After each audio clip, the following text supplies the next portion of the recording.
যদি অনকান শুভহাস বা একখান সবিনীকরণ বাদিকে গিয়ে বাদিগুলি অনেক 3 বছর গত হইলে 4 বছর গত হইল তখন অনাথ ইয়ে পার্থিত্য করেন শ্রাদ্ধ 4 বছর গত গিয়ে অনাথের পার্থিত্য করিয়ে মা শ্রাদ্ধ গ্রহণ করবে তুই যে তদ্রুপ অনাথের সবিনীকরণ বাদিক করছেন অনাথে মানে পাপ সৃষ্টি হই সেই পাপত্ব মুক্ত হইব অনাথে গ্রহণ করিব সান্দেয়ন পায়চিত্ত এটা হচ্ছে কি অর্থ সান্দেয়ন ব্রতনেশ্য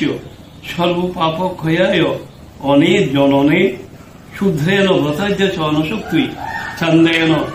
ব্রতানুকল্পানুকল্প পয়সী সপ্তদেন মূল্য একবিংশতিকা স্থাপন কপদ্ধকল্প রজত মূল্য দান রূপম তাই চিত্তম কল্প অনার যে পাপান এই সৃষ্টি হয়ে এই পাপত্তন এই পাপ সর্বপাপ অনার অঙ্গ মধ্যে ধান মধ্যে যে সর্বপাপ আছে সর্বপাপত্তন মুক্ত হয়ে যাবে কি প্রায় চিত্তন তাহলে ওনারা হচ্ছে কি সপ্তদেন মূল্য মূল্য পয়স্বী সপ্তদেন মূল্য পয়স্বী শব্দের অর্থ যে বাছুরতাকে পান এরকম নিয়ে সাত অনাথে গুরু দান গ্রহণ করল অনা ভাবি না না সপ্ত হয়তো তৈলে তুল্য মূল্য দান করো তার তুল্য মূল্য হলেও কদম কিয়া লাগবে অনাথে সাত বাছুর মানুষ দাবি দান করতে বহুত কেন অনাথ না তাহলে ঋষিওয়ালা যে একটা নিয়ম দিয়ে হর দেখি একবিংশতি কাশ্যাপন কবদ্ধ কলে দান করতে 21 টাকা